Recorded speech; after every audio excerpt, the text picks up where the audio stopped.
This episode was brought to you by Resilient Nutrition.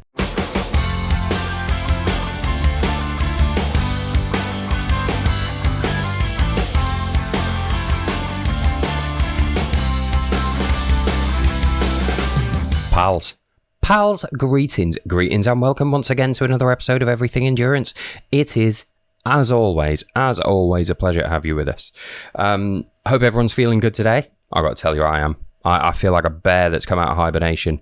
I'm looking out across the city at the moment, across Sheffield, and I see blue skies, I see sunshine. You get to the end of a workday now, and there's still sunshine. You're walking about town, and there's flowers in the verges. You know, we are getting to the time of year where we're all going to be out and about and adventuring a bit more. And the latest pandemic news is that we may not be able to see the light at the end of the tunnel at the moment, but it's there. There is light, there is hope, which is absolutely wonderful. So I hope you guys are all feeling that spring has sprung and you've got a bit of a spring in your own step too. Before we move on to other business, I just wanted to say congratulations to Steph Case. If you go back to episode 39, you'll learn everything you want to know about Steph Case. She, among other things, is the president of Free to Run. They're an NGO that promote female community leadership through outdoor sports in areas like Afghanistan and Iraq. They've been doing incredible work, and Steph has just been awarded, I'm going to have to read this, the Meritorious Service Medal. All right, I struggled with the word meritorious. It's not one you say very often, but it's true. Massive congratulations to Steph. I mean, she absolutely deserves every accolade she gets. She's an incredible person. And yeah, go back to episode 39 and have a listen if you haven't already, and you can learn everything you want to know about her. Steph, once again, congratulations. Absolutely amazing and well-deserved. The latest on the BTU store.beyondtheultimate.co.uk. We said we were going to keep getting new products in, and we have. Obviously, here at BTU, we've got our yearly Desert Ultra where we head off to Namibia and bake ourselves at 50 degrees for a week. And we've seen some interesting and varied solutions over the years to the problem of sunburn and what kind of hats people should be wearing to keep the sun off their neck and their ears and their faces and everything else. Everyone seems to have a wonderful solution for it, and it's all been very colourful, but we decided that really we should start stocking a solution ourselves. So if you do have a desert race ahead of you, or you're just planning ahead for the summer and you're somebody prone to sunburn, head in the store and look for the Fractal Legionnaire. It's the best desert running hat that we've come across, and that's why we're stocking it. So yeah, head over at the store at the moment. Again, that's store.beyondtheultimate.co.uk, and take a look in there. You'll also find, obviously, the Resilient Nutrition products. You heard their name at the start of this podcast, and you're probably going to hear it a couple of times more. The exclusive range of elite long range fuels that we've got in there have been flying out, which has been great. I mean, they are delicious. I just want to spread them on toast. They're absolutely lovely stuff. And they've been flying out of the store, so make sure you go and have a look at those as well. Speaking of resilient nutrition, that kind of brings us on to today's guest. We're going to be talking, and I'm not going to pretend it's a surprise. This is the second time we've talked to this person in the last few weeks, and it is understandable. Greg is joining us again because there is just so much information in this guy's head, and we thought it was a good idea to present it all to you. Greg has given us an opportunity to do something that we've been saying we were going to do for a long while now, which is a second part to our episode on nutrition. So we did an episode, I'm going to say early last year. It may even have been late the year before. It's all blurring together now, really, isn't it? But we have done an episode in the past where we talked about nutrition. We talked about it very much from the sort of beginner's level. We're working on the assumption that you're a runner that's thinking, maybe I'd like to lose a bit of weight, tighten up my body composition a bit, just to be able to perform better as a runner. What are macros? What are the major food types that I should be eating, and how much of each should I be eating? We went all through that in a podcast with Kris King a while ago. You can go back through our old episodes and find that. We did say at the time that we wanted to jump off and do a second episode on that, and we hadn't got there yet, but now we've got Greg. Now we've got Greg, our resident expert. So here we are, ready to jump off. In this episode, we're going to dive a little bit deeper. We're going to assume that you've heard that episode on macros. You know the basics of nutrition. nutrition. Now we want to dig a little bit further. We want to talk about not just what should we be eating, but when should we be eating it? When should we be eating what types of foods in order to recover better or train better or fuel better during races? So we're going to cover that in a lot of detail, along with a bunch of other stuff, including sort of supplements and stuff like that later in the episode. I'm not going to ruin it all for you because we're going to go into it right now. I'm going to introduce, once again, Greg Potter. So Greg, how are you? I'm very well. How are you? Yeah, not too bad at all. Thank you very much. I got to say, we've had some great feedback from the podcast last time around, so lots of people getting pleasant dreams as a result of you having talked us through sleep last time around. I'm looking forward to what we can come up with this time. But you were saying that your sleep's deteriorated massively since we spoke, so it clearly hasn't paid off for you. Oh, so I'm under the bus already, Greg. I see. I thought that was a secret between me and you.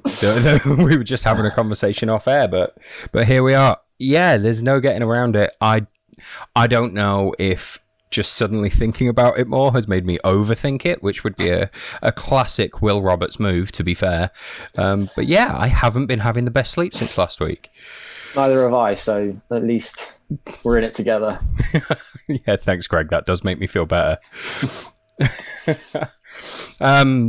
Well, okay, fair enough. Well, we're glad that podcast had a positive effect for our listeners, if not for the people involved in hosting it in the first place. We sacrifice these things so you don't have to. Today, though, we've talked about sleep. We're going to be talking about one of my other favourite things, which is food. I think it's clear after a year in lockdown that I am a fan of it myself. But we're going to be talking less about my diet and more about healthy nutrition today. Which I realise is something that we have covered in the past. We've done a podcast on nutrition before. We're looking at about the middle of last year where me and Kris sat down and had a chat. Very much, we skimmed it. We looked at macronutrients and how you can have your macronutrients set up to best improve your body composition as you're training. Okay. We didn't go a lot further than that.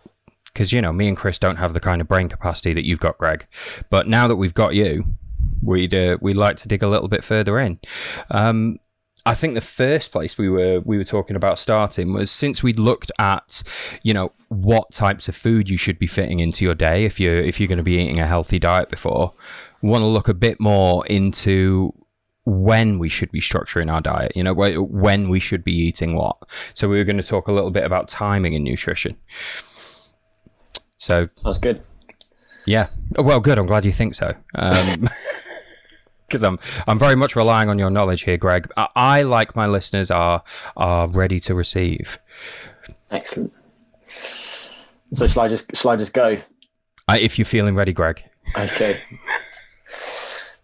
There are two different ways to look at this, and one is in terms of when you eat relative to your training. And the other is in terms of when you eat relative to the timing of your body's biological clock.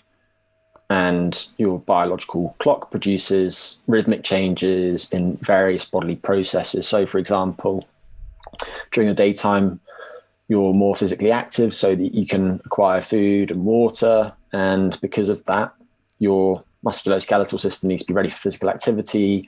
Your immune system needs to undergo changes because you're going to expose yourself to more pathogens, and your digestive system is going to be better prepared for food, which is one of the reasons why when people are running through the night, they might find it harder to stomach food at the same rate than they do during the daytime. So there's that way of looking at it. And what I'll do, though, is first begin with the other way of thinking about it. And a lot of the interesting research on this subject has been done by James Morton's group in recent years. He's at Liverpool John Moores University. And a few years ago, he published an influential paper that discussed a concept that he named fuel for the work required. And the idea is that at a given training session, you want to have fuel available so that you can complete the training session, but you want to end the training session in a state that's conducive to you maximizing how you adapt to that training session. And a related concept that they discuss in that paper is this concept of a glycogen threshold. The idea is that there's probably a sweet spot that you want to reach when you train in terms of your muscle's glycogen content, and muscle glycogen is the storage form of carbohydrate, in order to trigger certain adaptations that are involved in things like the formation of new mitochondria in muscles. Mitochondria are your muscles' energy powerhouses, if you like, as well as changes in your ability to use different fuels for energy. And on that note, people come to endurance nutrition in different ways. And at one end of the spectrum, you've got the ketogenic diet, very low carbohydrate diet evangelists. And then at the other end of the spectrum, you have the traditional sports nutritionists who have historically favored a very high carbohydrate diet. And I think as our understanding has improved over time, people have increasingly recognized that what you instead seek is your ability to move between different fuel sources according to the demands of the event. And the problem is that if you just consume a very low carbohydrate ketogenic diet, then yes, you will spare your carbohydrate stores, but you'll also impair your ability to use carbohydrate for energy, which is going to be problematic when it comes to, for example, engaging in higher intensity exercise. So let's say that you're running uphill, you're interspersing a sprint near the end of a race, whatever. At the same time, when people just stick to very carbohydrate intakes day in, day out, they might impair their ability to use fat for energy. And that is likely to be especially helpful during very long duration exercise. And there's been some interesting research by people such as Jeff Volek and Steve Phinney, and more recently Louise Burke, showing that when people go through a fat adaptation protocol, they can use fat for energy at very high rates, something to the tune of 1.5 to 1.7 grams of fat per minute, which is a rate that's high enough to be able to sustain the intensity of exercise that's common in long ultras, for example. So how long could I was just wondering that, how long could an adaptation like that take to develop in someone? This is really interesting. It doesn't take that long. And when people have studied very low carbohydrate diets and they found them to not have the beneficial effects on performance that the evangelists have proclaimed, the evangelists have then said, well, the problem is that they haven't had long enough to adapt to the diet.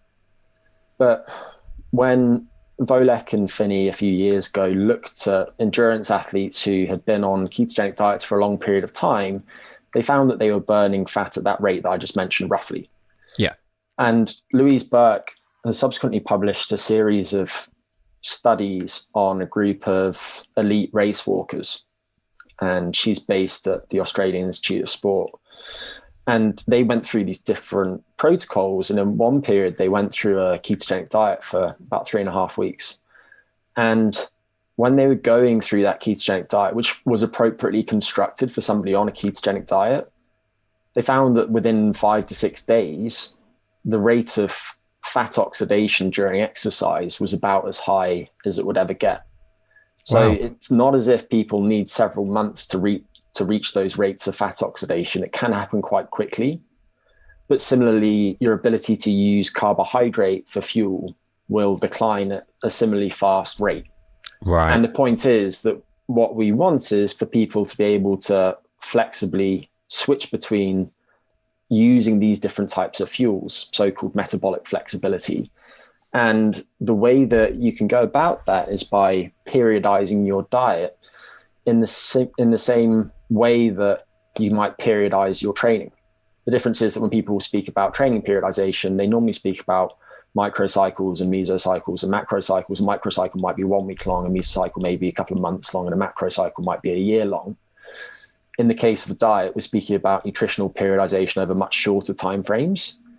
And really, we're speaking about periodization from one session to the next.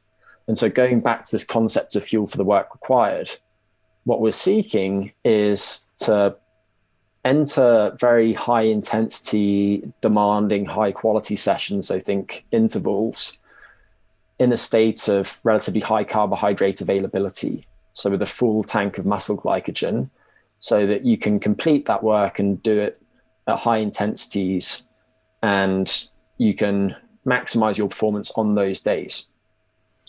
At the same time, you'll also do sessions, or not at the same time, but at the same time, you're also looking to do some sessions each week in which you're trying to improve your ability to use fat for energy.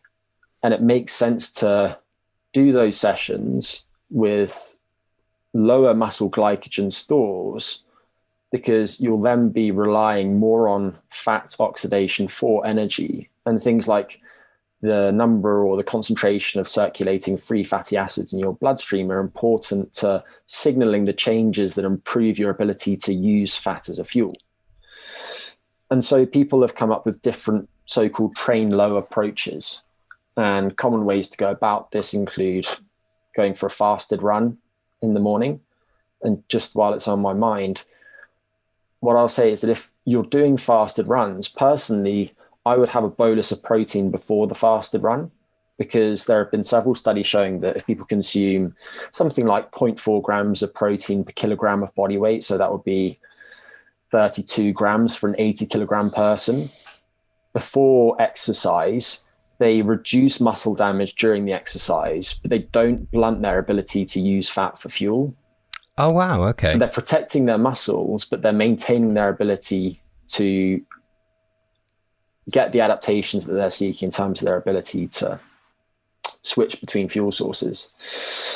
So you can do faster training in the morning, or you can do a run in the morning after just a bolus of protein.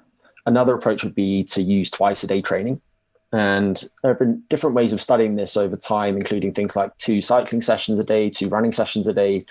And some of the really nice early work looked at what happens when you do 2 sessions of knee extension exercise a day. So some people will have done a leg extension in the gym. It's that type of exercise, but done in an endurance fashion. And they actually had people train one leg twice a day, every other day, and the other leg once a day, every day. And they found that the one that they trained twice a day, every other day, experienced much better adaptations to the exercise than the one that trained once a day, every day. And subsequently walked in circles. Yeah, ended up with one big leg and one small leg. Yeah. And so since then, other studies have found that this can lead to some of those beneficial adaptations that I mentioned. And what often happens in those sessions is that without even meaning to, people do the second session in a state of low carbohydrate availability, and they're therefore doing that second session and supporting their ability to use fat for fuel and some of the other related adaptations that can be beneficial. Another strategy is to sleep low. And what that would entail typically is the evening of the first day or the late afternoon of the first day, you do some sort of relatively high intensity or long duration glycogen depleting exercise bout. So maybe that's some intervals, maybe that's just a long run at a steady rate. And then after the session, you would restrict carbohydrate intake. So you might just consume protein, which has been done in some of the studies. And that brings up a related point, which is that quite often these studies have restricted not just carbohydrate, but also total energy, calories. And it might be that it's the calorie restriction that's having some of these effects, as opposed to the carbohydrate restriction per se, although there's some recent evidence suggesting that's not necessarily the case. But anyway, you do that evening depleting exercise bout. You don't try and restore your glycogen afterwards. And then the following morning, you'll do some sort of low intensity exercise bout in which you're trying to maximize your use of fat for energy. So that's another strategy, and that's been shown to be helpful in several groups of athletes, not necessarily in elite athletes, the best of the best. And I think that in the case of elite athletes, a relevant point is that their training loads are so high compared to recreational athletes that they're likely inadvertently undergoing this type of nutritional periodization, even when they're consistently trying to ingest carbohydrates at very high rates. Yeah. So that would be another way to go about it. And going back to this concept of fuel for the work required, the emphasis is basically on turning up for those high intensity, high quality sessions with high carbohydrate stores, the lower intensity sessions in which you're trying to maximize your use of fat for energy with modest or relatively low carbohydrate stores. And then at the end of each session, there's probably a target range of glycogen that people would ideally seek. That's not a practical way to approach it, though. It's not as if you can take a muscle biopsy and look at how many millimoles of glycogen you have per kilogram of dry weight of muscle. And so there's some guesswork that's involved here.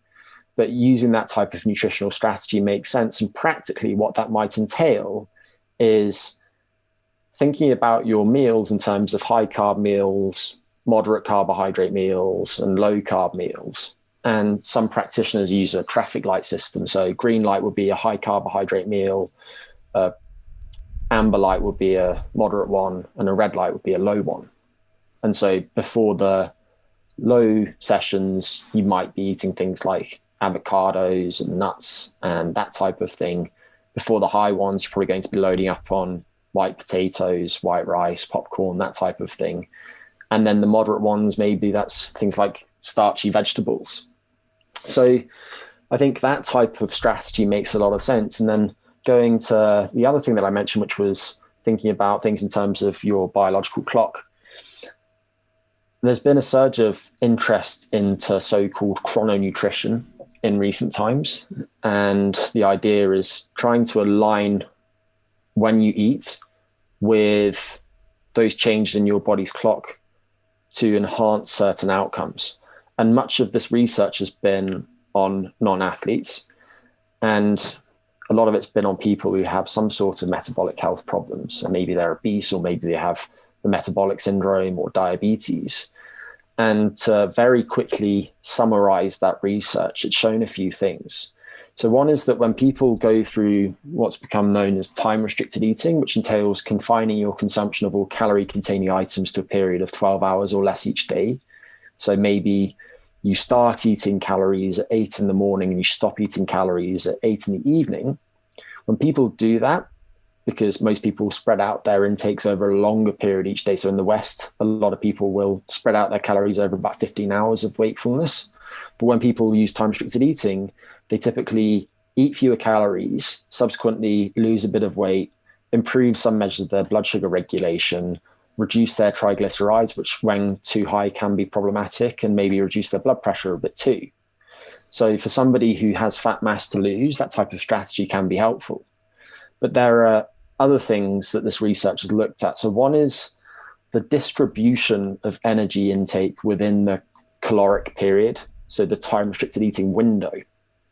And just as a clear example of what these studies have shown, there's a lady named Danielle Jakubovics who published some work in 2013 that divided overweight and obese women into two groups. And in one condition, they had 50% of their calories for the day at breakfast. And in the other condition, they had 50% of their calories for the day at dinner. But both diets were matched for total calories and macronutrients of carbohydrates, fats, and proteins. And they were both weight loss diets. So these people were in a negative energy balance.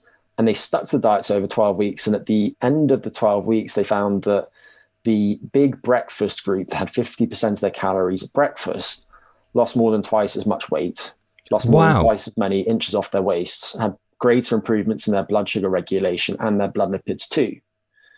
And the reason is that it seems that when people consume a standardized meal in the morning and compare that to a standardized meal in the evening, they burn more calories just digesting and metabolizing the meal in the morning, but also how their bodies dispose of the nutrients in the meal may differ too. So for example, insulin sensitivity, which is how effective a hormone that's produced by your pancreas is at disposing of glucose in food, is much higher in the morning, probably something like 17% higher at 8 a.m. versus 8 p.m.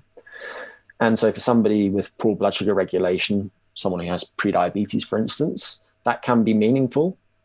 And so that's another thing that's been looked at. And then Finally, there's also the sequence in which people consume items at meals. So at an individual meal, when people begin the meal with protein, fat, or fiber-rich items and save carbohydrate-dense items for the end of the meal, they tend to have much lower blood sugar responses and much lower insulin responses to dispose of that blood sugar.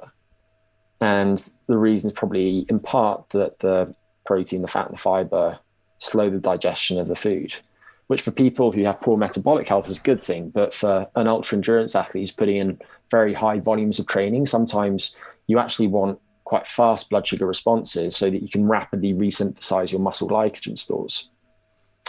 So there's that too. And when we put those two different approaches together, what we can do is we can hopefully combine the best of both. So if, for example, it's a rest day and somebody is looking to lose some fat mass, then maybe using some sort of time-restricted eating period, confining their intake of calorie-containing items to, let's say, 8 to 10 hours each day. So maybe they begin at 8 a.m. and end at 6 p.m. might be helpful. And within that period, front-loading carbohydrate intake and energy intake in particular. One thing I'll mention just while I'm thinking of it is that the one macronutrient that should be quite evenly distributed is protein. Okay. And the total amount of protein that people should aim for is probably between about 1.6 grams and 2.4 grams per kilogram of body weight per day. So for simplicity, if you're 100 kilograms, then that would be 160 to 240 grams of protein per day. And that should be evenly split over maybe 4 eating occasions or so. And each individual eating occasion should probably contain at least 0.4 grams of protein per kilogram of body weight. The reason being that it seems that there's a threshold amount of one of the amino acids in proteins named leucine that's necessary to maximally stimulate the synthesis of new proteins in muscles. And that's the main determinant of whether you're building your muscles or losing muscle protein. And in the case of endurance exercise, this is important because while you're not necessarily looking to bulk up, you do want to support the synthesis of new proteins that are involved in things like mitochondrial function. It's not just about increasing your ability to produce force in the same way that a strength and power athlete would. It's not about getting hench for ultra athletes, but it's not. But that's also especially important if somebody is looking to lose a bit of fat, because protein is the most satiating of all the different macronutrients. So if you take somebody, you have them increase their protein intake, then of all the different dietary interventions that have been studied, that's about as good as any at helping people lose fat mass. The reason being that it's filling, so they consume less of the other foods, but also because protein is important to holding on to fat-free mass, muscle mass, bone mass, etc. While people shed fat, it means that if they do lose weight, then more of the weight that they lose is fat mass. Much better at holding on to their muscle tissue. So better body composition in the long run. Exactly. So that would be one way that you could go about a rest day, for instance. And then on training days, you want to distribute protein intake quite evenly. Before the high intensity sessions, you'd probably want quite a high carbohydrate approach. And on the toughest training days, if somebody was looking to maximize performance on that day, carbohydrate intakes of 10 to 12 grams per kilogram of body weight might be appropriate. Whereas on a much lower intensity training day, that number might be something more like 3 or 4 grams per kilogram. So I think tuning that according to the session is a really important thing to do. And I think that covers much of it. But one thing that this does bring up, which I know that we mentioned briefly when discussing this podcast before we hit record, is a concept that's known as relative energy deficiency in sports. So I don't know if you want to go there next. Well, we've landed here, Greg. Let's go there. Okay. So a lot of people listening to this will have heard of the female athlete Triad. And there's a lady named Barbara Drinkwater who did a lot of the early research on this. And the Triad comprised 3 things, of course, and those were eating disorders, menstrual dysfunction. So a lot of female athletes were experiencing amenorrhea and still do. So they temporarily cease their menses. And then also low bone mineral density, and at the extreme that could be osteoporosis. And what's become clear over time is that this isn't just something that affects women. It also affects men.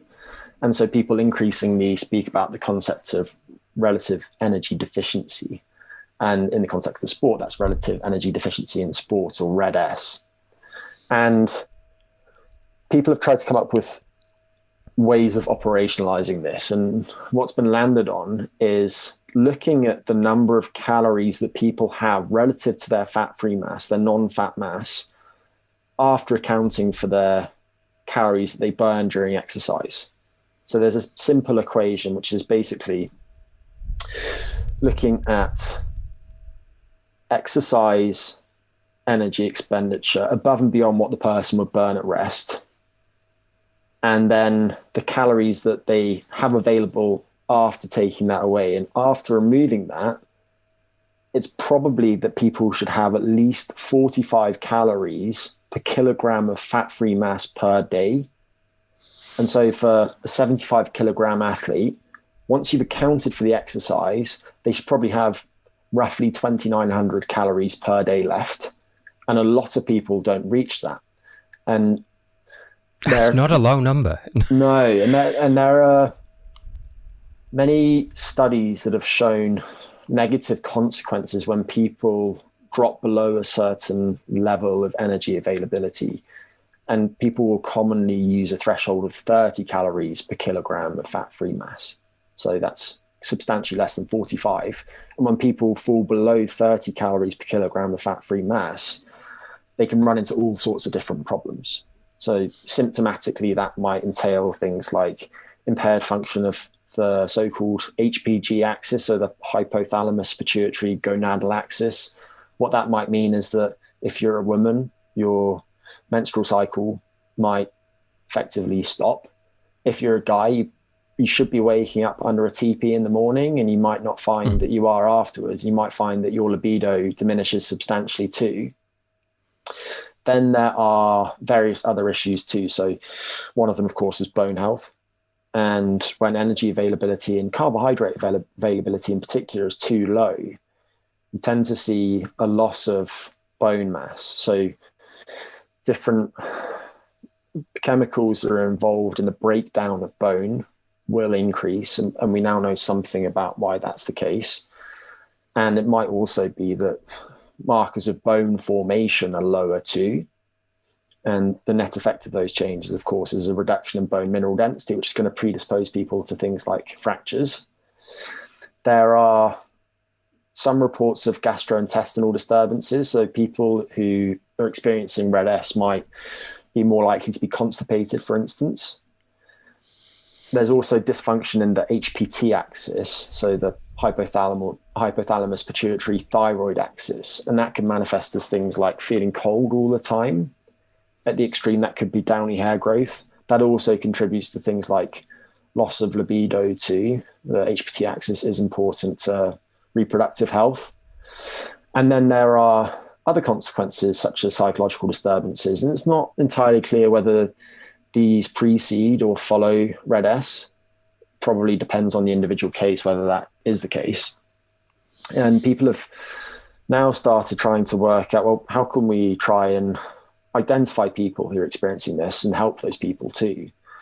And there are some questionnaires that have been developed to that end. There's a questionnaire specific to women, there's a questionnaire specific to men, and people search for those online and they should be able to dig them out. But I think simply discussing what I was just mentioning is likely to set off quiet alarms in the minds of many people. If they're experiencing those symptoms, then it could be that this is what's contributing to those problems. So the question is, how can we help those people? And the answer is probably through several ways. So one is, if somebody has an eating disorder, because these are very common in these athletes, and they're probably slightly more common in female athletes, but it's clear that men do experience these issues too, then they should seek help for that. And there are some online groups that can help with that. There are some people who have used different forms of cognitive behavioral therapy to help these people. But of course, dietary change is going to be very important too. And then having appropriate training loads. If you think about ultra runners, then they're more likely to experience these problems when there are sudden increases in their training loads, or if their training loads are otherwise just very high, or if they're actively trying to lose fat, they might lose sight of their general health. And while they'll be leaning out, they'll probably be feeling miserable in the process. And so I think those are the key things to look out for. And then modifying training loads accordingly and making dietary changes. So maybe spreading out energy intakes more evenly, working on attitudes to food. So trying not to have black and white thinking about which foods are good and which foods are bad. And probably increasing energy intake is likely to help these people avoid some of those negative consequences. And there have been case studies showing that this is doable in the context of elite athletes. It does meaningfully improve their quality of life and various aspects of their health. And it doesn't necessarily mean that they end up gaining lots of fat either. I think a lot of people who have coached will have experience with people who seemingly eat until the cows come home. And over the courses of their careers, they just get leaner and leaner. And that's in part because they're supporting those bodily systems that are so important to the regulation of body composition. So they've got good thyroid function. If they're guys, they've got lots of testosterone. There's a good reason why when people take testosterone exogenously, they end up growing lots of muscle mass, but also losing fat mass. So if you increase your calorie intake, there are some instances in which you'll probably boost your testosterone and you'll actually improve your body composition even though you're eating more. Wow. Yeah. Which seems counterintuitive to the layman, but I do see what you mean there. I mean, how prevalent would you say Red S is? Or is there any way of knowing accurately if people aren't necessarily recognizing the symptoms in themselves and reporting it? And I'm mainly asking that from the point of view, if I am somebody sitting listening to this podcast right now, I think the few times I have come across the idea of Red S, it's been very much people talking about it in terms of, well, it's something that happens to, professional athletes and people with absolutely ridiculous training workloads. Is that true, or is it something that, your average ultra runner training really needs to be taken into account when they're planning their nutrition and training? I don't think it is necessarily true. And I think that its prevalence varies quite a lot according to the group of people that you look at. So it's more likely to be an issue in people who are in aesthetic sports, so think gymnastics, or weight category sports. If people are cutting for a fight, if they're boxing, then they might be disposed to some of those problems. And then people with very high energy expenditures. And so ultra runners would definitely fall into that category. And in terms of whether this is something that just affects the elite, I don't think so. It's hard to know how many people it does affect. And there have been some surveys looking at its prevalence in different groups of athletes. Louise Burke published some work recently looking at different groups of athletes in Australia. But I'd find it really hard to put a number on how many people experience Red S. And what I'd say is that I can think of plenty of people who have had something like it and haven't really realized it at the time. I've never been an athlete, but I can think of myself when I was at university doing my undergrad and I was burning the candle. I was going out quite a lot and I was exercising a lot and I wasn't eating much. And I was really happy with how I looked. Didn't really have any body fat at all, plenty of muscle mass, but I was tired. And at some point I went to see the doctor saying, don't feel great at all, tired, not particularly interested in girls, which is weird. Don't know what's going on. And they tested my testosterone and it was in the low 300s. It was right at the bottom of the healthy range for men. But as a 20-something-year-old, testosterone should be a lot higher than that.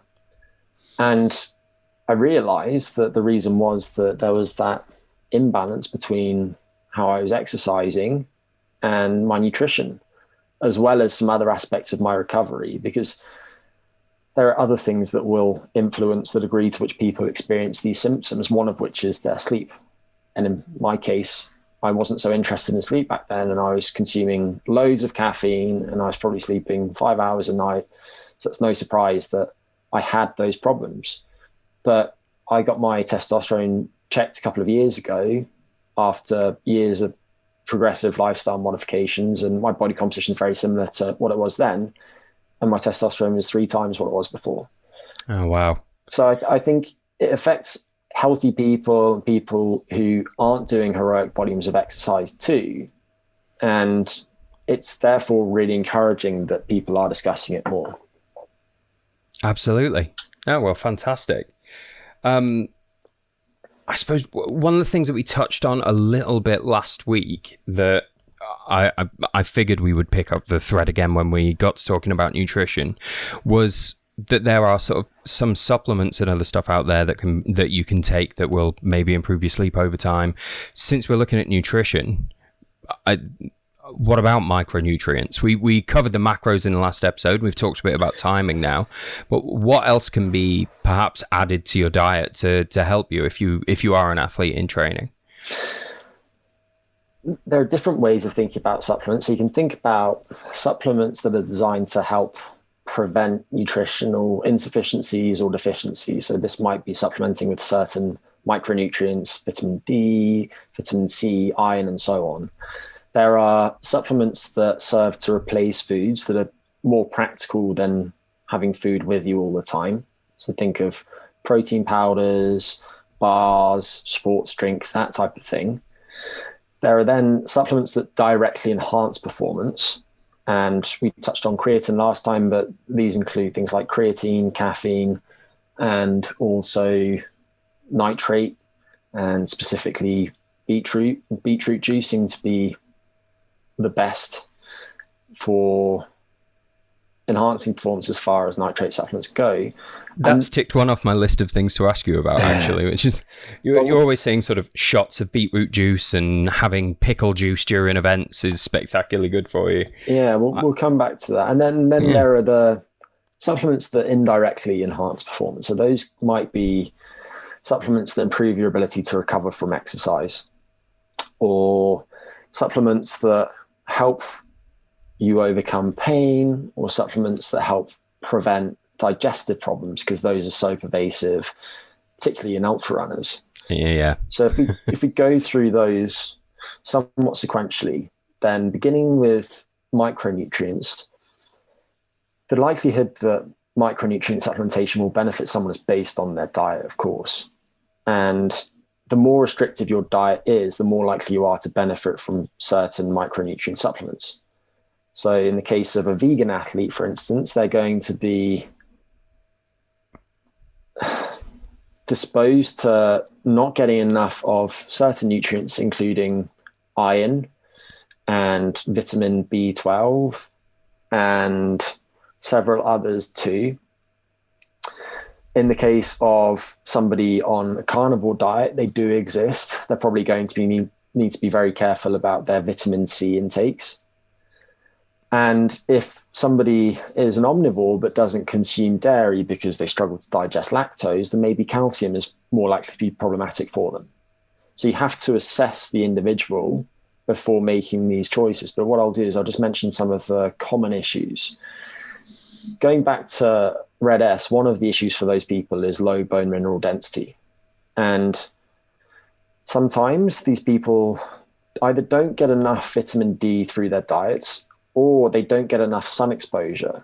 And it's exposure to ultraviolet B, UVB radiation, that accounts for about 90% of the vitamin D in most of our bodies. And wow. At certain times of year in the Northern Hemisphere here in the UK, there's not really enough UVB radiation for your body to be able to synthesize any. And your ability to synthesize also depends on your skin tone. And so people with darker skin need more UVB radiation to synthesize a given quantity of vitamin D. So if you have a black individual who's living in Northern England in the middle of December, then chances are that their vitamin D status isn't going to be that high unless they spent a lot of time out in the sun before that period. And one thing to mention is that some of the vitamins are fat soluble, vitamins A, D, E, and K. And so they can accumulate in bodily tissues, and therefore when consumed in excess, they can be problematic. And that means that if you've had a summer of lots of sun exposure and you've built up high levels of vitamin D in your body, then you're going to be able to better cope with a winter without any supplementation need. Wow. So vitamin D is one of them. Vitamin D is involved in all sorts of different biological processes. It influences the expression of lots of different genes that are involved in many things that are relevant to exercise, including things like immune function, but also musculoskeletal health too. And if somebody has a test and they find out that their blood vitamin D is quite low, then it might be worth then supplementing.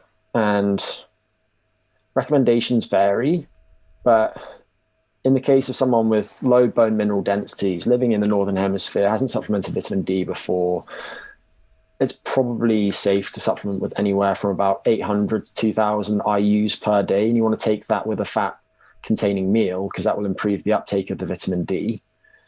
And if bone mineral density is a problem and calcium intake isn't that high, then supplementing with calcium might make sense. And most people need about 1 gram of calcium per day. But in that instance, going up to maybe 1.5 grams of calcium might be helpful. And then also an important related vitamin is vitamin K. And you can think of vitamin K as being something that helps direct the calcium that you consume to where you want it to be. You don't want lots of calcium in your blood vessels because that can contribute to cardiovascular problems. You do want it in your bones. And it's vitamin K2 that helps shuttle that calcium into your bones. So sometimes supplementing with vitamin K2 as a form named MK4 can be helpful. And I like a product that's made by Thorne if people need that. And it's also more likely that people who are on vegan diets are likely to benefit from supplementing with those. So that is those. And then another is vitamin C.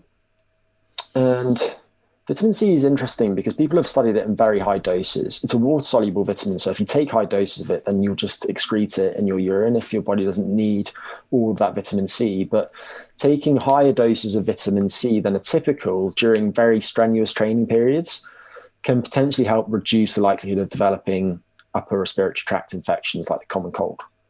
And if you look at all of the studies of vitamin C supplementation and exercise, the appropriate dose is probably somewhere between 250 milligrams and 1 gram. The problem with vitamin C is that when people take it in very high doses, there's some really interesting research by people like Michael Ristow showing that it can interfere with adaptations to exercise training. We're talking about very high doses, but the reason is that when you exercise, oxidative stress that occurs during exercise is an important signal to certain processes that help you adapt to the exercise so you can come back to the exercise and be able to improve your performance. And because vitamin C is a relatively potent antioxidant, it reduces those reactive oxygen species and it thereby hinders that signaling process. So vitamin C supplementation is typically something that I'd recommend only when people feel that they're very concerned about developing something like a cold. And that might be the days around an ultra, for example. And vitamin C does have other roles too. So it can reduce cortisol, for instance, although the degree to which it does so is lower than something like carbohydrate supplementation. So that's vitamin C. And then related to that, there's dietary iron. And iron is a problem for lots of people. In the case of runners, the actual act of pounding your feet against the ground constantly can lead to the destruction of red blood cells. And iron is important to synthesizing new red blood cells, and that can dispose them to having low iron status over time. So those heroic training volumes can be a contributing factor to things like anemia as a result of iron deficiency. And there are certain circumstances when people are going to be much more likely to have insufficient iron stores. One of them is while at altitude. At altitude, your body needs to synthesize more red blood cells so that it can carry more oxygen because there's not as much oxygen in the air. And that increases iron needs. And it's difficult to give hard and fast rules about iron, because iron is another thing that consumed in excess can be a problem. And there's a condition called hemochromatosis, in which iron stores are too high, and that leads to all sorts of nasty outcomes. So I typically recommend that people only use iron supplementation under medical supervision, and therefore pretty reluctant to give recommendations about iron. The recommended daily allowances, if I recall correctly, are 8 milligrams for men and 18 for women, because women obviously lose blood each month if they're of a certain age. And in some instances, people might need to consume 100 milligrams or more of iron. And it can support performance in those conditions when stores are insufficient. So that's what I'd say about iron in terms of the different forms. We really are looking at as, you know, something you should consider under medical supervision. Because I'm just thinking from my point of view, I was listening to what you were saying there and thinking, oh, okay, so it's useful maybe to have it at altitude. And if I was a runner coming along, there's a couple of our races that are at sort of 3,000 plus meters above sea level, and you're going to be running for 5 days. I could see you listening to that and thinking, right, well, I should definitely get an iron supplement before I do something like this. Yeah, I think it depends on things like how risk averse you are as well. I'm not recommending this, but for me personally, if I was doing that, then I'd probably supplement with a relatively modest dose of iron. Wouldn't go anywhere near 100 milligrams, but I might supplement with something more like the RDA. One thing to mention is that different forms of iron are quite different in how they affect people. Not in terms of their iron stores, but the problem with iron is that it can be really constipating for some people. And there are certain forms that can reduce the likelihood of that happening. So I particularly like iron bisglycinate, which is just iron that's been chelated to an amino acid called glycine, and it makes it much less likely to lead to gastrointestinal problems. And the reason I mentioned it after vitamin C is that vitamin C improves iron absorption. So if you're taking an iron supplement, then you want to take it with a meal that contains vitamin C, and vitamin C rich foods include things like many fruits and vegetables. So that's iron. And I think those are the main micronutrients, but there are lots of others that we could discuss. So if we move from there to the performance enhancing compounds, then we spoke last time about creatine, and and I have some on order at the moment, you'll be glad to hear. I took that on board. Stuff. Creatine is just 3 amino acids, and what happens when you take creatine is that you boost your body's phosphocreatine stores in various tissues, including your skeletal muscles. And if you are a vegan or a vegetarian, then your dietary creatine being in things like meat and fish, will be lower than an omnivore, and you're therefore more likely to benefit from creatine supplementation. And those muscle phosphocreatine stores are important to performance in various types of exercise, but in particular, relatively short duration, high intensity exercise. So creatine supplementation can boost performance in that type of exercise, but it can also help people adapt to exercise. So it increases certain growth factors that are involved in muscle remodeling. When people do strength training, they tend to gain a bit more fat-free mass, including muscle mass, when they use creatine. Endurance athletes tend to boost their glycogen stores a bit when they use creatine monohydrate. And as I probably mentioned last time, creatine also has some osmotic properties, so it draws water into muscle cells. And there have been a few studies showing that it can therefore help with hydration and performance when people exercise in the heat and lose more water in their sweat than they otherwise would. But the reason that I mentioned last time is just that it does also seem to help people better cope with sleep loss by boosting brain phosphocreatine stores, increasing brain energy status, and thereby helping to recycle adenosine in the brain at a faster rate, which offsets sleepiness that accumulates with extended wakefulness. So 5 grams of creatine a day is a great way to go for most people. Some people will use a loading phase in which they consume 5 grams 4 times a day with meals, and they'll typically do that for 5 to 7 days. But if you just supplement with 3 to 5 grams a day in, day out, then you will saturate your muscle stores at the same level than if you'd had that loading phase. It's just that it will take you slightly longer to get there. The issue with loading is that creatine has that osmotic effect, so it does also draw water into the gut, and that can lead to some digestive problems. So that's creatine, and you want to probably take it with a carbohydrate containing meal because insulin can increase its uptake. So maybe just take it with breakfast. Related to that, there is caffeine. Caffeine is an antagonist at all of the adenosine receptors in the brain, and it thereby helps support alertness and reduce sleepiness. And in the context, which is why we're all familiar with caffeine. Yeah. And obviously, when it comes to ultra running, a lot of people will be running through the night and actively looking to reduce how much they sleep. So caffeine can potentially really come into its own. It hasn't been well studied in ultra runners, but nothing really has. So we'll have to make some extrapolations based on the other literature. But given how much caffeine ultra runners carry generally, and I've seen the amount of it that they're carrying around, they certainly seem to think it's good for them. Yeah, and it definitely is. And I think the way that some people use it is probably suboptimal though. People will often use quite high doses of it in short periods and then go a period of time without it. And for ultra runners who are looking to, say, run through the night and use caffeine to support their alertness and their coordination and so on, I think that using frequent, smaller doses makes more sense. So multiple doses of 1 to 2 milligrams of caffeine per kilogram. And what does that correspond to if you're a 70 kilogram athlete? That's 70 to 140 milligrams at once. 70 milligrams of caffeine is about the amount that's in an instant coffee or a single short espresso shot or a large cup of green tea or a bar of dark chocolate. So just to put it into perspective, that's the type of rate at which you want to be consuming it. And you probably want doses of that every couple of hours or so during that time when you're most prone to sleeping. The other side of this is that if you consume caffeine too close to sleep, then it can, of course, interfere with your sleep. And therefore, if you're planning on taking a nap, unless you consume the caffeine immediately before the nap, as we discussed last time, you probably want to stop consuming caffeine for a period of several hours before that nap. And if someone wants to sleep relatively well or for a longish period, I'd probably stop about 6 hours before that nap.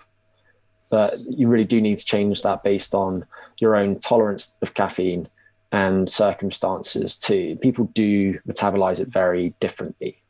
So at one end of the spectrum, it will take some people 6 hours or so to clear most of the caffeine from their systems. For other people, it will take more than a day. Wow. And one thing to mention is that people don't really develop tolerance to caffeine in terms of its effects on performance.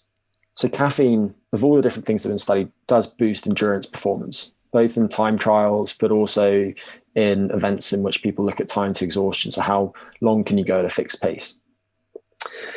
And if people regularly use caffeine, they don't have to abstain from caffeine to keep experiencing those benefits. People have also looked at genotype. So there are certain genes that encode for enzymes that are involved in the metabolism of caffeine that influence how quickly people break it down.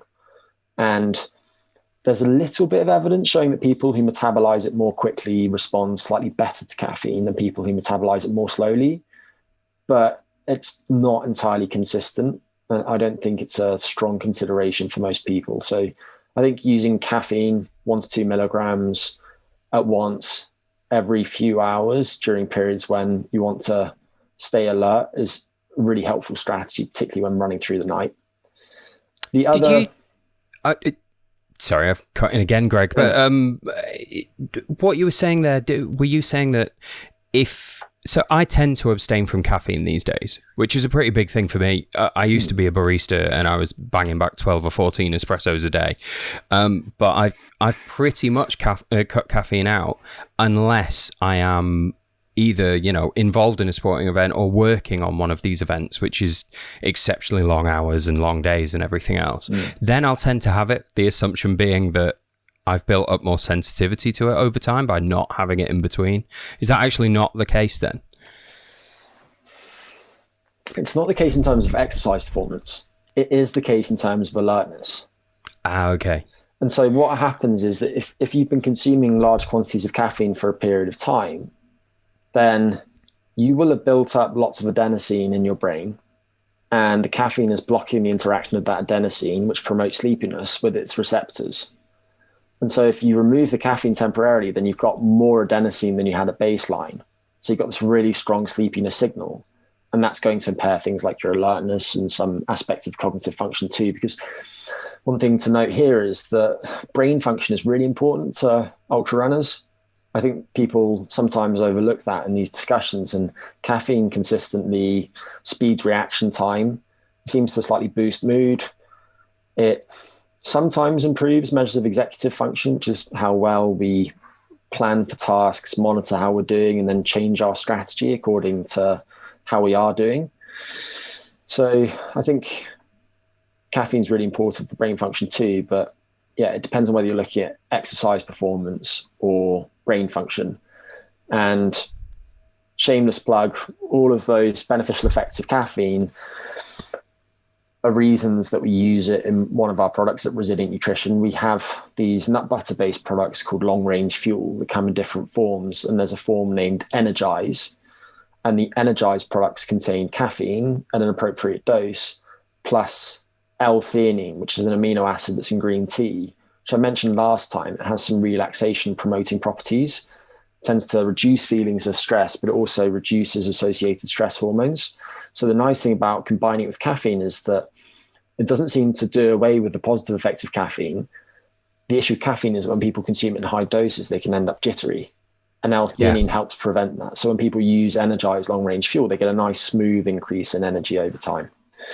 So especially when badly sleep deprived, I've watched people tie themselves in knots when they try and compensate with that with an awful lot of caffeine. Yeah. You go past the energized stage into a kind of panicky state where they're now not doing anything to help themselves. Yeah. This sounds like a much better alternative during an ultra run, is a way of having that caffeine that's more useful to you in that moment, that's not going to give you that jagged jittery feeling that you get. Yeah, that's the idea. And then just while we're on the subject, there's also a version that has caffeine and L-theanine, but also has added protein and L-leucine. I mentioned L-leucine earlier as that trigger that stimulates the synthesis of new proteins in muscles. Interestingly, when people are doing ultra endurance exercise, as they deplete their muscle glycogen stores, their bodies increasingly use protein for energy. And they seem to, in particular, increase their use of leucine, the amino acid, for fuel. And so by providing leucine during this exercise, you can help offset those losses in muscle protein, thereby protecting your muscles during that type of exercise, not shredding your quads so much. And I think it's therefore a really helpful product, especially during really long ultras and when running through the night. Yeah, we're talking multi-day and multi-stage events. I can see a lot of uses for that. Yeah, so that's caffeine. And then the other performance enhancing one that I mentioned is nitrate. And nitrate historically has in many ways had a bad rap. When people think about dietary nitrates, they often think about bacon and related products. I often think about bacon, Greg. That's not unusual. I dream about bacon. And the reason that people have become interested in nitrate is that when people consume nitrate, they subsequently convert it to nitrite and then ultimately nitric oxide in their bodies. And nitric oxide is a gas that promotes blood flow, among other things. And when you're doing strenuous exercise, there are various changes that happen in your body. So there's a reduction in the pH of your blood. Your blood becomes more acidic. There's a reduction in the oxygen content of your blood as well. And nitric oxide can potentially help offset these things. And the reason is that nitric oxide gets used at a higher rate during that type of exercise. And so by improving blood flow to muscles, you can potentially boost oxygen delivery to muscles and thereby sustain exercise longer or complete exercise at a faster rate. But the interesting thing about nitric oxide promoting supplements, and nitrates in particular, is that they reduce the oxygen cost of exercise. So when people consume an appropriate dose of nitrate, which is probably about 5 to 9 millimoles of nitrate. They require less oxygen to complete a given task, a given endurance task. And if you're doing a very long bout of exercise, then that's bound to be beneficial. Interestingly, they also seem to make the mitochondria in your muscles more efficient. So your mitochondria produce ATP, the energy currency of cells, more efficiently after consuming nitrate. There is also some evidence showing that it can boost performance in strength and power exercise, but that's less relevant to most of the listeners, I'm sure. So I think 8 millimoles of nitrate, probably 1 to 3 hours before exercise, is a really helpful strategy. The most common way of doing that is by consuming beetroot shots. And there's a company named Beetroot that produces very good ones. No beetroot juice tastes fantastic by most people's palates, but I think if you can stomach it, then it's worth giving it a go.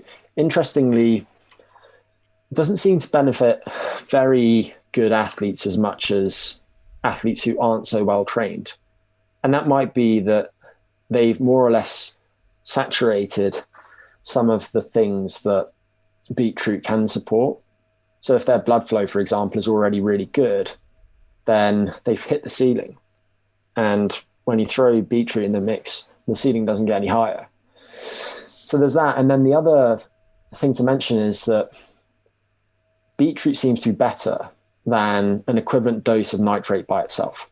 There are other things in beetroot that seem to be beneficial for performance. And obviously it's rich in things like antioxidants too, and it's generally good for health. So I'd go for beetroot over nitrate salts, for instance.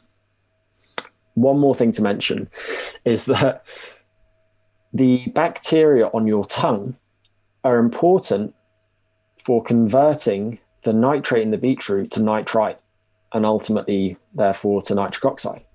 So you don't want to use mouthwash when you're supplementing with beetroot, because if you do, then you'll reduce the positive effects of the beetroot. And this has been shown, and it's also been shown in clinical populations. So people are interested in nitrate because it can also promote cardiovascular health. I mentioned its effects on blood flow, so that's bound to be helpful in many clinical conditions. And if you take somebody with high blood pressure and you have them use mouthwash before they consume beetroot has no effect on their blood pressure. Wow. But if they don't do that, then beetroot reduces their blood pressure. So don't use mouthwash on those days. Pro tip. That's incredible. Not in 1,000 years would that thought have occurred to me. Yeah, it's wonderfully esoteric. And then, also, I'm just really pleased to hear that the beetroot juice is a real thing. Like I've heard old wives' tales about stuff you should definitely be. I've seen a lot of ultra runners over the years, and I've seen some wild nutritional choices in their backpacks of stuff they brought to events. And the first time I came across people bringing little bottled shots of beetroot juice, I just thought, well, you're insane. Surely that's an old wives' tale, and I stand very much corrected. And if I did voice that opinion to anybody during an event, I apologise now. Forgiven, not forgotten. I know. So, are there any other sort of surprising ones out there that you'd stand behind? Yeah, there are a couple of surprising ones, and they're actually in this category. There are a couple more that I'll mention in the next category too. But one of the surprising ones is using a carbohydrate mouth rinse.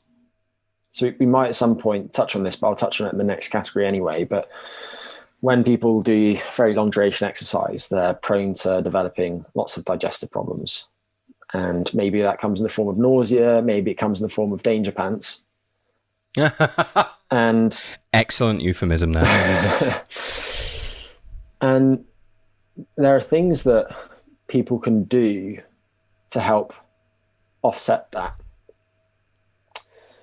And in terms of supplementation, one thing that people can do is use that carbohydrate mouth rinse.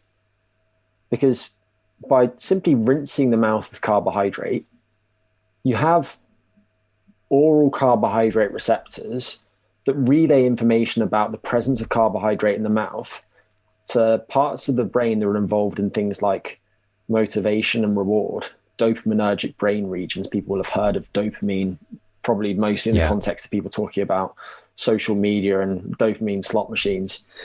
And by boosting activity in some of those brain regions, so maybe nucleus accumbens or ventral striatal regions, they can actually enhance their exercise performance. And when somebody's really struggling with their tummy, that can really come into its own. So simply taking something like a sports drink and swilling it around the mouth and then just spitting it out. So just swill it around for several seconds, then spit it out. You don't consume any calories or any carbohydrate, but you might actually help your ability to sustain your performance. And it is carbohydrate per se. It's not the sweet taste. People have looked at sweeteners. So does an artificial sweetener have that effect? It doesn't. It's the carbohydrate. Wow. So that's one of them. And then another one is menthol. And the temperature of your body is an important determinant of your exercise performance. And the temperature of your brain is very important.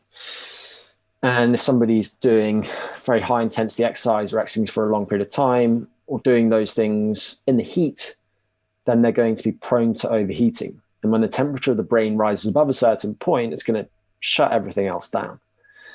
And people have therefore used different types of strategies, things like consuming cool drinks, which is a helpful strategy. If someone is hot, that is a performance enhancing strategy. People have also used things like slurry drinks, like a slush puppy type drink. You can also use cooling garments. So you can stick a bag of ice over your head and have a similar effect. But there's been work in recent years showing that the actual perception of coolness rather than temperature alone might have some similar positive effects by activating some relevant ion channels. And menthol feels cool. And so when people drink drinks that contain added menthol flavoring or extract, they might boost their performance in the heat.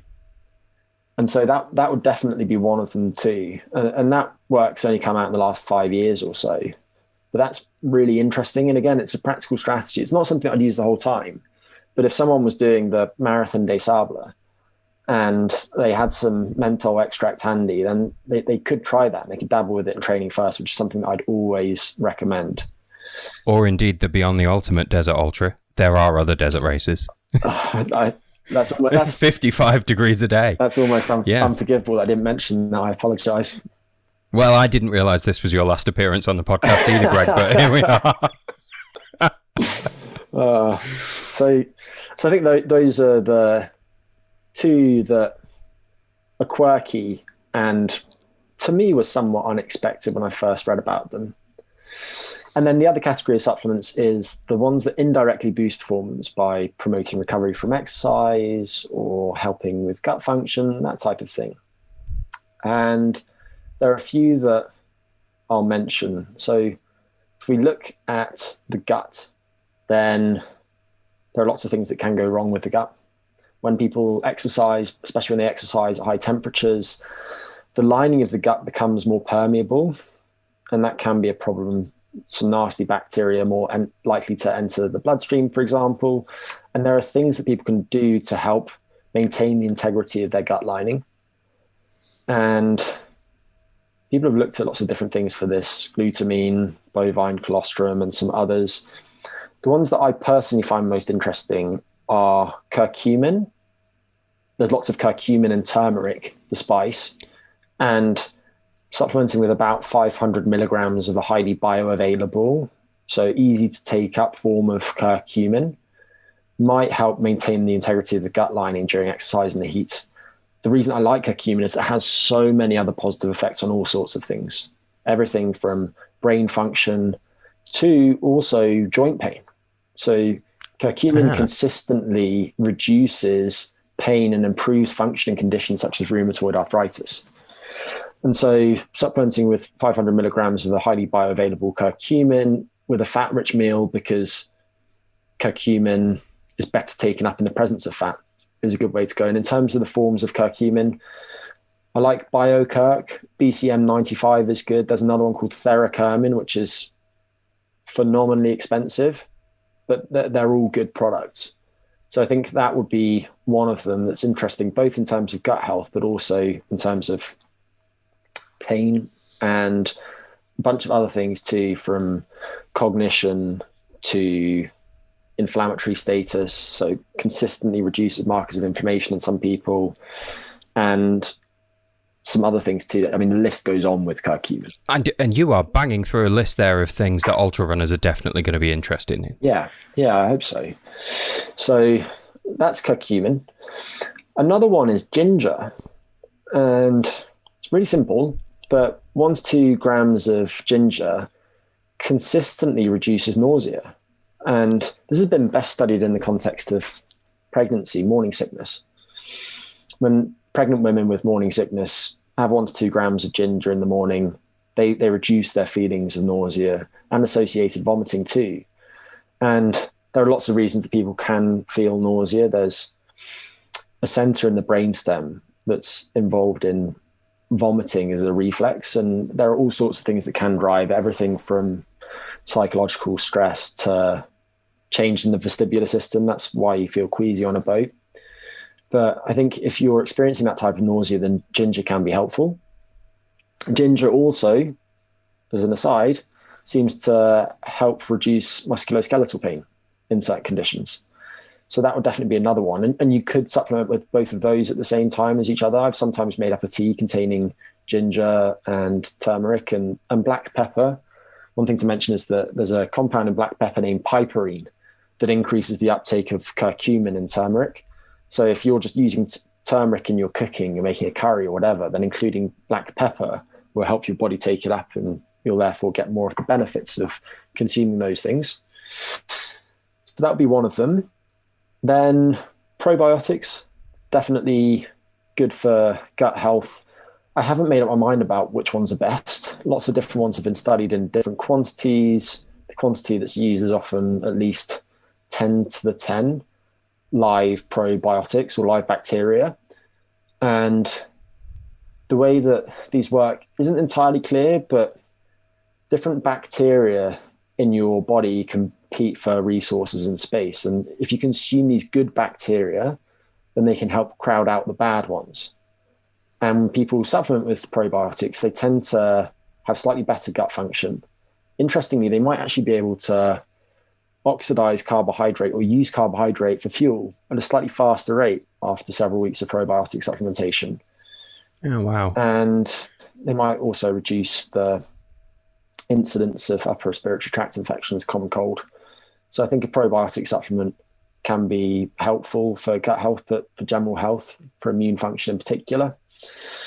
And there are drugs that people have used for feelings of nausea, and feelings of nausea are really common in ultras.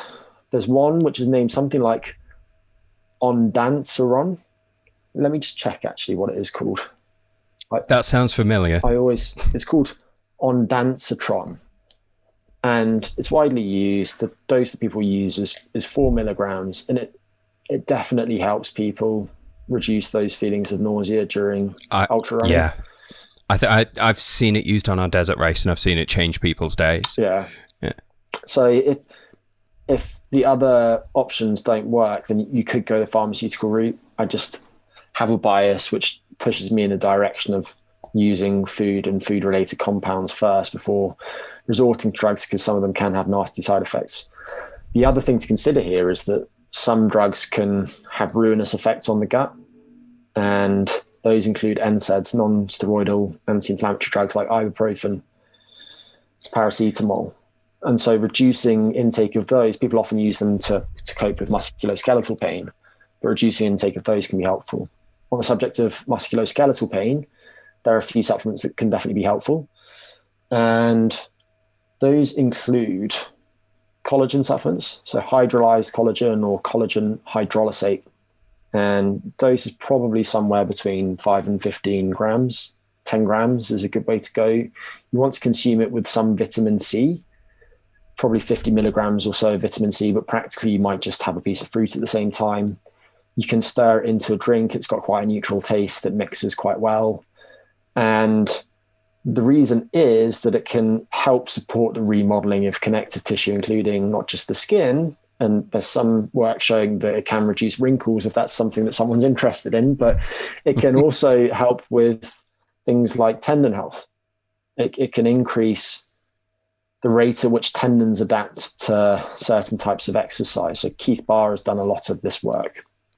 So I think that's a really good choice. And some of those studies also use gelatin, but my experience is that it's harder to supplement with gelatin than it is with collagen. It's harder to find good sources of it. Some sports nutrition manufacturers have made things like gummies based on gelatin and suggest using those to help experience those benefits. But personally, I'd rather just use the powder because things like gummies often have a bunch of nasty other stuff in them. Yeah. So that's one of them. There are others too. Things like glucosamine and chondroitin are widely used. To be honest, I'm not so enamored with the evidence showing that they're beneficial. I think they're unlikely to hurt, but I would push people more in the direction of hydrolyzed collagen or gelatin before using glucosamine, even if it is very widely used. And then other ways of supporting recovery include things like supporting your musculoskeletal system, your muscles specifically. So protein intake is really important. And what's relevant here is something that scientists refer to as protein quality, which sounds quite vague, but you can operationalize it. And it's the combination of how digestible a protein is and its amino acid composition. I mentioned earlier that leucine is very important. It's triggering muscle protein synthesis, and that's the main determinant of whether you're gaining muscle proteins or losing muscle proteins. So the leucine content of proteins strongly influences their protein quality. And the highest quality proteins are, perhaps unsurprisingly, animal source proteins. Sorry, vegans, but that's absolutely the case. And the best studied are the dairy proteins, whey protein, it could be whey protein isolate or concentrate, casein. Whey protein probably is about as good as they come. Of the different vegan protein sources, soy is actually quite a high quality protein. But when people supplement with soy, even though it's protein quality scores, and that's commonly assessed using either what's known as the protein digestibility corrected amino acid score or the digestible indispensable amino acid score, the protein quality of soy, while it's high on those scales, doesn't seem to lead to the results that you would expect. So people have compared it head to head with whey protein, and people don't tend to experience the same beneficial effects on body composition as they do from an equivalent bolus of whey protein. So if you're an omnivore, I would probably use whey protein if you were looking for a protein supplement. That's the reason that we include it in the rebuild versions of our long range fuel products. Shameless plug number 2, but why not? Yeah, it is. It is the pick of the bunch in terms of muscle remodeling. And it not only helps people with their muscle recovery, but it does also have those beneficial effects on appetite regulation that I mentioned earlier. So if you're trying to improve your body composition, you're struggling because you're sat at home during lockdown and you find yourself prone to reaching for the snacks for the 8th time that day, whey protein isolate early in your day or with a meal or post-exercise can help minimize the likelihood of you snacking because your appetite will be better regulated. So I think whey protein is great.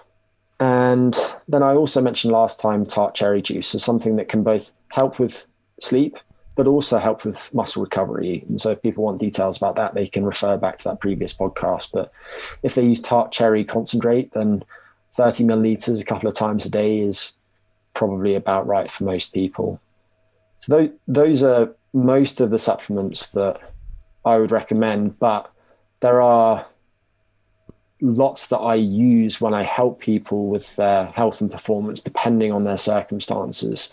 I just think that the ones that I mentioned have some of the best evidence. And I'll throw one more in the mix, which is a bit of an outsider to the sports nutrition world, but has a growing body of evidence showing its beneficial effects. Right now, the issue is that some of the studies aren't the highest quality, but they consistently show things like improved ability to cope with stress and also a boost in cardiorespiratory fitness and how people respond to strength and power exercise.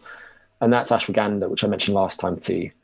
And the dose of that... I hadn't come across that word before until I started seeing your products. Yeah, and the dose of that that's appropriate is about 600 milligrams a day. KSM 66 is the best studied form. We have it in some of our products, which are known as Calm. And I really like that as a way to help people with their recovery later in the day, especially if their sleep's not great. Fantastic. And an extra little plug just in there at the end as well, which was very efficiently done. I tell you what, Greg, I've got some more questions written down here that are sort of more about gut health, but I realise we've already sort of got ourselves to the hour and quarter mark. I'm starting to suspect there might be a third part to this podcast knocking about in the future. I thought it was banned. Yeah, well, we'll talk afterwards, Greg. We'll negotiate. There'll be some way of getting you back in.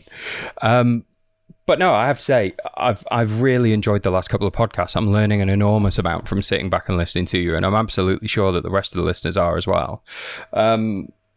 Equally, I don't want to stop you full flow. If you had any other points to cover before we get to the end of this. No, I think that's a good place to stop. I think that's most of the supplements. So we've covered some aspects of nutrient timing. We've spoken about fueling for the work required. We've spoken about relative energy deficiency in sport. And we've also discuss supplements that are likely to be helpful. So there are other things related to things like gut function. I think it's probably also going a little bit more into some aspects of circadian biology and how that's relevant to performance and things like the best time to train. But I think that's a good place to end today. Next time, Greg. Good stuff. Yeah. Well, wonderful. Thank you very much. I think we will leave it there. I think we've very successfully got ourselves the next layer of our nutrition podcast. Sorry, Kris. We needed a real science officer to finish this one off, and we've had that today. So thanks very much once again, Greg. I hope you enjoy the rest of your day. Pleasure. Thanks, Will. No worries. And we'll speak again soon.